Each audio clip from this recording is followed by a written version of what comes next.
მასწავლებელი არ არის მხოლოდ პროფესია, ის არის მეგობარი, გზამკვლევი და თითოეული მოსწავლეს მომავალთან დამაკავშირებელი მთავარი ხიდი, რომელიც აყალიბებს თაობების, სამოქალაქო და პროფესიულ ფასეულობებს. სწორედ ამ ღვაწლის დასაფასებლად ქვეყნის ერთ-ერთი ყველაზე მასშტაბური საგანმანათლებლო პროექტი მასწავლებლის ეროვნული ჯილდო წელს საიუბილეო მეათე თარიღს აღნიშნავს. წლევანდელი კონკურსი უპრეცედენტოა თავისი მასშტაბით, მასში 1200-ზე მეტი პედაგოგი იყო წარდგენილი. ჩვენ დღევანდელი სტუმარი სწორედ ამ კონკურსის საუკეთესო ათეულის ერთ-ერთი წევრია თბილისის 192 საჯარო სკოლის სამოქალაქო განათლებისა და მეწარმეობის მენტორი, მასწავლებელი ირინა ჯვარშეიშვილი. მისი აკადემიური და პროფესიული გამოცდილება ნამდვილად ძალიან შთამბეჭდავია. ირინა გახლავთ თბილისის სახელმწიფო უნივერსიტეტის კურსდამთავრებული საჯარო მმართველობისა და პოლიტიკის მეცნიერებების მიმართულებით. იგი არის სამოქალაქო განათლებისა და მოქალაქეობის არაერთი გრიფირებული სასკოლო სახელმძღვანელოს და დამხმარე რესურსის თანაავტორი. სასკოლო სივრცის მიღმა ირინა მოსწავლე ახალგაზრდობის ეროვნული სასახლის მეწარმეობის კლუბის მენტორიც გახლავთ. მისი უშუალო ძალისხმევითა და ხელმძღვანელობით მოსწავლეებთან ერთად 14 სხვადასხვა სასკოლო საწარმოს იდეა შეიქმნა და განხორციელდა კიდეც. გარდა ამისა, მის სახელს უკავშირდება არაერთი რესპუბლიკური გამარჯვება, მათ შორის პირველი ადგილი პროექტში ეს ქვეყანას შენია და სულხან-საბა ორბელიანის უნივერსიტეტის სამეწარმეო კონკურსში, რამაც სკოლას მნიშვნელოვანი ინფრასტრუქტურული სიკეთეები, მათ შორის აღჭურვილი კომპიუტერული ლაბორატორია მოუტანა. სამოქალაქო განათლების მენტორი და მასწავლებელი, ასევე მასწავლებლის ეროვნული ჯილდოს ათეულის წევრია, როგორც გითხარით, ასე რომ ირინა ჯვარშეიშვილი გსტუმრობს დღეს გადაცემაში და უფრო ვრცლად მასთან ერთად ვისაუბრებთ იმ მიღწევებზე და პროექტებზე, რომლებსაც თავად ხელმძღვანელობს. ირინა, მოგესალმებით, მადლობა თქვენი დროისთვის და გადაცემაში სტუმრობისთვის. დიდი მადლობა მოწვევისათვის. ირინა, იქამდე სანამ ვისაუბრებდეთ ბოლოდროინდელ მიღწევებზე, იმ პროექტებზე, რომლებსაც ბავშვებთან ერთად ხელმძღვანელობთ და აქტიურად ხართ ჩართული, მინდა სულ თავიდან დავიწყოთ. რა იყო თქვენთვის თავარი мотиваტორი, რომ ეს პროფესია აგერჩიათ, რომელიც არის ძალიან საპასუხისმგებლო და ძალიან მნიშვნელოვანი მომავალი თაობების განვითარებისთვის. თქვენ შემთხვევაში რა იყო ის თავარი ბიძგი, იმიტომ რომ ხშირად მაგალითად კარგი მასწავლებელია ხოლმე ბავშვისთვის мотиваცია, რომ ეს პროფესია აერჩიოს და გაყვას მერე უკვე ამ გზას.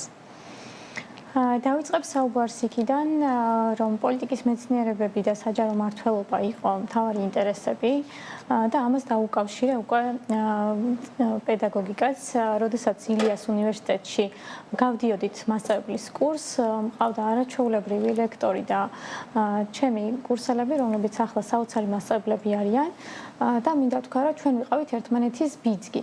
როდესაც ერთად სწავლობდით, ვიაზრებდით, რომ ჩვენს პროფესიას შეეძლო მომავალი შეცვლა, საზოგადოების უკეთეს მოქალაქეებად, პასუხისმგებლიან მოქალაქეებად ჩამოყალიბება და კონკრეტულად ეს მიმართულება, მოქალაქეობის სწავლება გახდა ჩემთვის მთავარი წერტილი. რაც შეეხება სკოლაში შესვლას და სასკოლო გარემოსთან ადაპტაციას, რა თქმა უნდა, მარტივი არ ყოფილა, თუმცა მე თავიდანვე თავდაჯერებულად ვიყავი იმ ნაწილში, რომ მე სწორედ იქ ვარ, სადაც უნდა ვიყო, იმიტომ რომ შემიძლია პატარა აგური დავდო საზოგადოების ჩამოყალიბების პროცესში და ჩემი ძალისხმევით უკეთესი თაობები, პასუხისმგებლიანი, აქტიური მოქალაქეები ავხსარდო და რა თქმა უნდა, ეს ძლიერ საზოგადოებას შექმნიდა. ირინა, თქვენ ასწავლით სამოქალაქო განათლებას და მეწარმეობას, ხო, სკოლაში აქტიურად. ეს ის საგნებია, რომლებზეც ყურადღება არ მახვილდება ხოლმე შესაბამისად სხვადასხვა სკოლაში და მათ შორის პრაქტიკულ სამუშაოებზეც არ არის ხოლმე დიდად ისეთი აქცენტი და ბავშვებს სულ აკლიათ ეს მოსწავლეებს. რატომ თვლით, რომ ეს არის მნიშვნელოვანი უნარები, რომლებიც სკოლის ასაკიდანვე უნდა განვითარდეს და მათ შორის გაიზარდოს ცნობიერება სამოქალაქო მიმართულებით, ასევე მეწარმეობის მიმართულებით? რატომ არის ეს მნიშვნელოვანი? სულ ყოველთვის როცა საუბრობ ამ ორ საგანზე, ფიქრობ, რომ ეს არის ერთგვარი შერწყმა და ვიტყვი რატომ. როდესაც მოქალაქეობა ერთი მხრივ აყალიბებს პასუხისმგებლიან, ჩამოყალიბებულ, სამართლიან მოქალაქეებს, მეორე მხრივ მეწარმეობა მათ იდეებს, რომელიც შეიძლება გამოიყენოს სწორედ ამ ყველაფრისათვის, აქცევს რეალურ საქმეთ. და ისინი ხდებიან ეკონომიკურად დამოუკიდებლები და ძლიერები. ანუ ერთი მხრივ გვაქვს პასუხისმგებლიანი მოქალაქე და მეორე მხრივ გვაქვს გამოცდილი ჩამოყალიბებული ეკონომიკურად დამოუკიდებელი ადამიანი, რომელიც უკვე მომავალში რეალურ ცხოვრებაში, სადაც უკვე შრომის ბაზარზე შევა, იქნება გამოცდილი და ექნება ის უნარები, რომელიც მას გამოადგება დასაქმდეს უფრო მარტივად, უფრო კარგ სამსახურში და ქონდეს უკეთესი მომავალი. ირინა, როცა საუბრობთ მეწარმეობის უნარის განვითარებაზე, ფაქტობრივად გვაქვს ცალსახა მაგალითი აქ ხორციელი წარმოადგენილი ხომ? ეს ადასტურებს, რომ ბავშვების მხრიდან, მოსწავლეების მხრიდან ჩართულობა არის მაღალი და ინტერესი მინდა აი ამ პროცესზე მოგვიყვეთ. აი როგორია ხოლმე მათი უკავშირი და მე ეს პროდუქტები რაც იქმნება, როგორც ისე სხვადასხვა კონკურსის გამარჯვებულიც ხდება. აი ყველაფერი ეს მინდა შევაჯამოთ. ცოტა თავიდან დავიწყებ. 2019 წელი როცა პირველად შევდგი სკოლაში ფეხი, ეს ის პერიოდია, როცა ძალიან რთული პროცესი დაიწყო კოვიდის პერიოდი.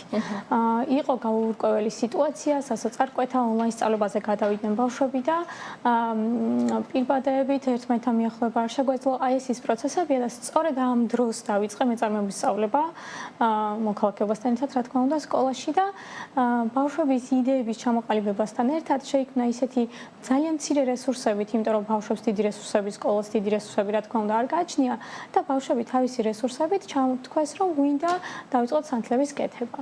თუმცა ეს სანთლების იდეა წამოვიდა იქიდან, რომ შეიძლება ძველი უკვე არსებული სანთლები, რომლებიც ოჯახშიც მოგვეპოვება და შეიძლება საერთოდ უბრალოდ გადაიყაროს, გამოვიყენოთ, გადავალღოთ და ახალი შევქმნათ.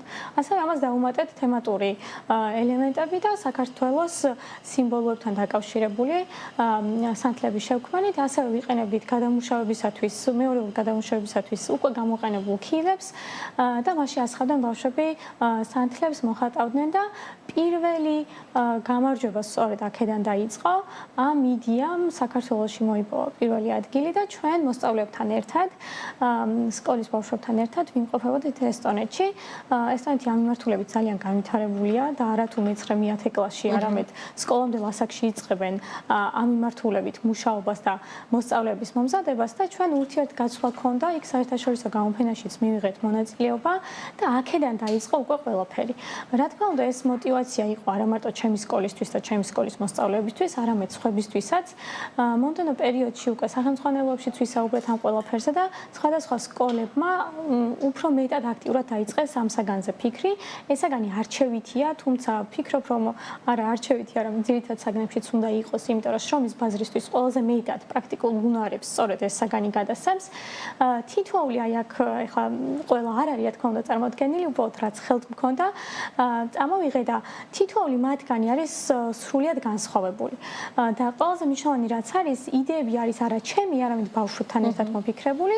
ისინი არიან შემქმნელები ამ ყველაფრის და მე ვარ უფრო ფასილიტატორის როლში. ბიძგს ვაძლევ მათთან ერთად ვარ მეგზური და მეც მათთან ერთად ვითარდები, იმიტომ რომ რა თქმა უნდა, სანთლის, თაბაშირის, თიხის კეთება ყველაფერი ვერ გვეწოდინება, ხო? თუმცა ბავშვების ინტერესებიდან გამომდინარე, მე ყველანი ერთად ვშრომობთ იმისათვის, რომ და მათი თანასწორი ვარ, რა თქმა უნდა, ამ სიტუაციაში, იმიტომ რომ მეც მათთან ერთად შემიძლია, რომ რაღაცა ვისწავლო, სიახლეები მივიღო. იდეების გენერირების შემდეგ ბავშვები იწყებენ ბიზნეს იდეის შექმნას, ბაზრის მოკვლევას, თუ კი არსებობს ბაზარზე მსგავსი პროდუქტი, თუ ინოვაციური იქნება მეტად, რა სიახლე შეიტანონ ამ ყველაფერში და როგორ განავითარონ. მაგალითებს მოვიყვან ახლა აქედან, აი მაგალითად რომ ავიღოთ ჩვენი კალენდარი, რომელიც უფრო პასუხისმგებლიან აქტიურ მოქალაქედ ჩამოყალიბებისკენ გვიბიძგებს და როგორ შეიძლება იყოს ასე, მაგალითად თითოეულ თვეში შეიძლება იყოს რაღაცა აქტივობა, რომლისკენაც უბიძგოთ ადამიანს შეასრულოს, მაგალითად დეკემბერში გააჩუქე ნივთები, იმიტომ რომ რაღაც სიახლესთან არის დაკავშირებული და შეიძლება ის ნივთები, რომელიც ჩვენთვის უკვე მეორე ხარისხოვანია, აღარ გინდა, შეიძლება გააჩუქო და სხვისთვის ეს მეორე სიცოცხლის შემძენი იყოს და ასე შემდეგ, მაგალითად წაიკითხო წიგნები, გამწვანო გარემო და სხვა და სხვა.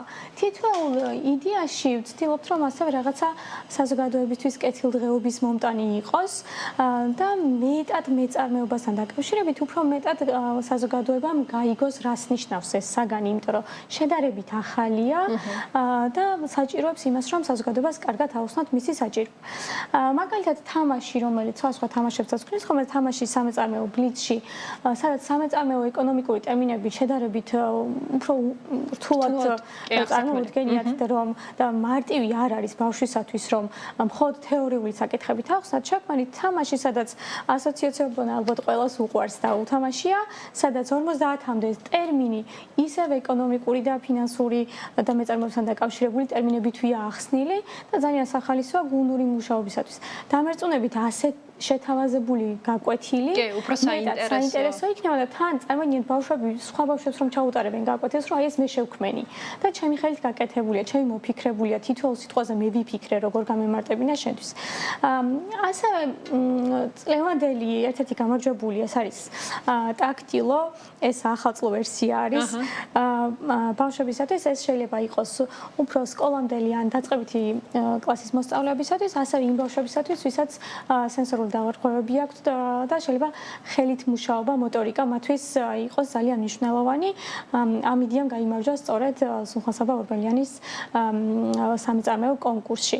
ასევე სანთლები, თაბაშირები, აქ ერთ-ერთი სანთელი, რომელიც თქვენთვის წამოვიღე, სიმბოლურად წამოვიღე სწორედ ეს, იმიტომ რომ ეს არის ბავშვების ხელით შექმნილი და მთელი გულით. იმიტომ რომ მთელ სულს და გულს დებენ ამ ყველაფერში იმისათვის, რომ ცირე იდეიდან განახორციელონ და შექმნან შესაძლებელი იდეა. და პატარა ბიზნესმენები ხდებიან ესე. კი, და საინტერესოა ის ზუსტად რომ მხოლოდ უნარების განვითარებაზე არ არის. ხომ შეიძლება ბავშვმა აღმოაჩინოს ინტერესი რომ უნდა რომ სამომავლოდ მაგალითად კონდეს ცირე ბიზნესი, რომლის ფარგლებში შექმნის სანთლებს, ხო და რეალურ პროდუქტს შექმნის ბაზრისთვის და სწორედ ამიტომ მე პირადად გონია რომ მნიშვნელოვანია ეს საგანი, ხო?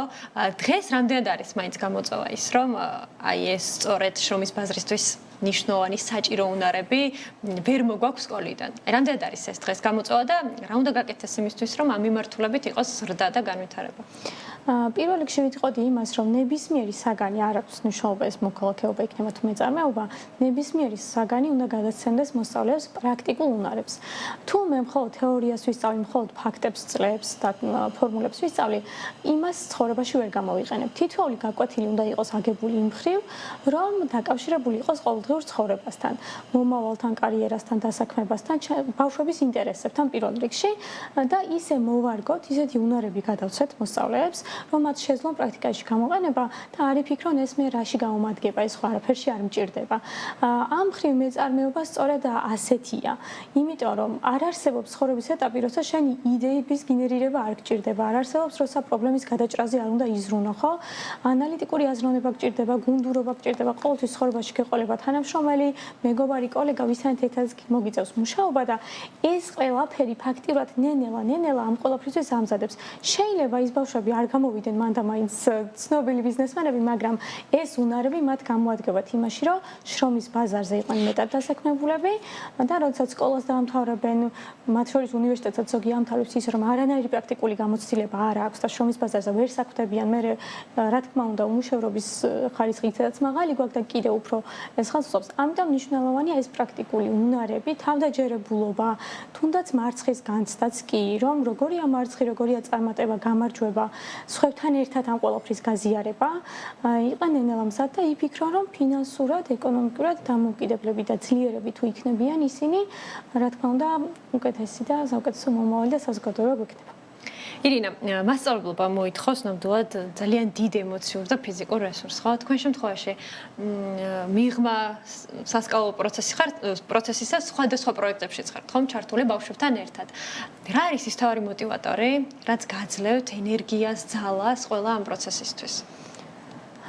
ჩვენი პროფესია ისეთი არის, ხშირად შეიძლება საუბარი არის პროფესიულ გადაწვაზეც კი. ძალიან ემოციური არის, ძალიან დიდი პასუხისმგებლობა არის ყოველი დღე.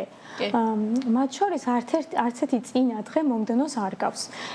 იმიტომ რომ ბავშვების იდეები, ინტერესები, მოსაზრებები ყოველდღურად იცვლება, ვითარდება.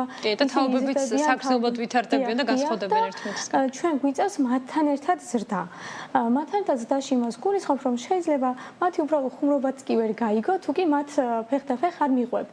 ამიტომ ეს ნაწილი ძალიან მნიშვნელოვანია, მაგრამ ეხლა რაც შეეხება სირთულეებს, გამოწვევებს, ხო, რაც თან ახლავს. თუ მე ვხედავ, რომ ერთი მოსწავლისთვის მაინც ვიყავი პოზიტიური გზის მაჩვენებელი, მეგზური, მის თვალებში დავინახე სხივი, რომ მან რაღაც წარმატებას მიაღწია და საკუთარი თავის იწამა, ხო? თუნდაც აი ამ ბავშვებისთვის, რომლებიც ამ იდეებში ხო იყვნენ ჩართულები, მათ დაიჯერეს, რომ რაღაცის განხორციელება შეუძლიათ და ეს არის ყველაზე მნიშვნელოვანი. ჩემთვის არასოდეს ყოფილა ნიშანი ან მსგავსი რაღაცები მოტივატორი, ჩემთვის ყოველთვის მათი მოქალაქეება, ჩამოყალიბება, მათი გაძლიერება იყო მთავარი მოტივატორი და ახლაც ასია, შეიძლება მართალია, ყველა ვერ რთულია ეს ყველაფერი, მაგრამ რა თქმა უნდა არიან ბავშვები, რომელსაც სულით და გულით შეუძლიათ ჩადონ თავიანთი ენთუზიაზმი, თავისჯერებლობა გამოიყენონ და გადააქციონ თავიანთი პატარ-პატარა უნარები, რომლებიც თურმე არ იცოდნენ რომ გქონდათ, რეალურად გქონიათ და გამოიყენონ. ირინა, მოტივაციაზე რაც ვსაუბრობთ, მინდა ვახსენოთ აუცილებლად მასწავლებლის ეროვნული ჯილდოც, ხო? პროექტმა ძალიან ბევრი მასწავლებელი გააცნო საზოგადოებას, ძალიან ბევრს მისცა მოტივაცია, რომ კი, მსგავსი პროექტებიც არის ახალისება, ხო? საჭიროა რომ შენი შრომა საკლასო ოთახის მიღმაც დააფასოს საზოგადოებამ და დაინახოს უპირველესად. თქვენ ხართ წლევანდელი ათეულის წევრიც. რა არის ის მთავარი, რატომაც გადაწყდა, რომ ამ პროექტში ჩართული ყავით და რა მნიშვნელობა აქვს ზოგადად ამ პროფესიის პოპულარიზაციაში, მოტივაციის ამაღლებისთვის ამ პროექტს? აქვე ვისარგებლებ და ძალიან დიდ მადლობას გადავუხდი მასწავლებლის ეროვნული ჯილდოს შემქმნელებს, იდეებს, თავარდლიან გუნდს, ვინც ამ ყველაფერზე მუშაობს, იმიტომ რომ მათი მთავარი ამოსავალი მიზანი არის ის, რომ მასწავლებლის პროფესია იყოს დაფასებული, აღიარებული და მასწავლებლები, რომლებიც ამდენს შრომობენ, მათ ჰქონდეთ უფრო მეტი მოტივაცია, სხვებს ჰქონდეთ უფრო მეტი მოტივაცია, რომ მათ შრომას საზოგადოება ხედავს და აფასებს. ჩემთვის იყო ძალიან ემოციური, ძალიან დიდი პასუხისგებლობა ვიქცენი ამავდროულად, იმიტომ რომ ხარ ისეთი საოცარი განსაკუთრებული გამორჩეული მასწავლებლის გვერდით დასახელებული, როგორც ათეულის წევრები და კლუბის წევრები არიან და ვფიქრობ, რომ ძალიან მნიშვნელოვანია ჩვენ ფაქტიურად ვართ ხმა მშობლების, მასწავლებლების, ბავშვების, რომ უფრო დიდ საზოგადოებასთან შეგვიძლია მივიტანოთ ეს ყველაფერი და რაც მთავარია ის, რასაც მოსწავლეებთან ერთად ვაკეთებ და უდიდესი მადლობა მათ ამისათვის, იმიტომ რომ მასწავლებელი ცალკეულად არაფერი იქნება მოსწავლეების შედეგების გარეშე. ვფიქრობ, რომ ძალიან დიდი წვლილი სწორედ მათ მიუძღვით და ასევე კოლეგებს, მხარდამჭერებს და ერთი პატარა ამბავი, რომელიც აუცილებლად უნდა გაჟღერდეს, ჩემი მეგობრები, რომლებიც კოლეგები, მასწავლებლები, რომლებიც ხშირად მეუბნებოდნენ, რომ უნდა შეავსო აუცილებლად ეს კონკურსი და მიიღო მონაწილეობა, თავს ვიკავებდი. ფიქრობდი, რომ ჯერ არა ვარ მზად, არ არის საკმარისი ის გაკეთებული ნამუშევრები, პროექტები საკმარისი, თუმცა წელს როდესაც ერთ-ერთმა ჩემმა კოლეგამ, მეგობარმა წარმადგინა და მივიღე წერილი, რომ თქვენ წარდგენილი ხართ, იქ უკვე მივიღე გადაწყვეტილება, რომ დროა ჩემს მეგობრებს იმედები გავამართლა. ირინა, ძალიან დიდი მადლობა გადაცემაში სტუმრობისთვის, საინტერესო ინტერვიუსთვის, წარმატებები ყველა მიმართულებით უპირველესად სასწავლო პროცესში, იმიტომ რომ აი რეალური შედეგი აქ არის მცირედით ხო წარმოდგენილი და უპირველესად გისურვებთ ასევე წარმატებას პროექტის ფარგლებში, იმიტომ რომ სექტემბერში თუ არ ვცდები უკვე 5 ეულიც გამოვლინდება, მერე უკვე ოქტომბერში ფინალია და გისურვებთ ჯერ 5 ეულის წევრობას და მერე უკვე დამსახურებულ გამარჯვებასაც. ძალიან დიდი მადლობა. მადლობა კიდევ ერთხელ ირინა ჯვარშეიშვილი, სამოქალაქო განათლების მენტორი, მასწავლებელი და ეროვნული ჯილდოს ფინალისტი საუბრობდა ჩვენს ეთერში. დიდი მადლობა მას საინტერესო საუბრისთვის და ამ მნიშვნელოვანი საქმისთვის.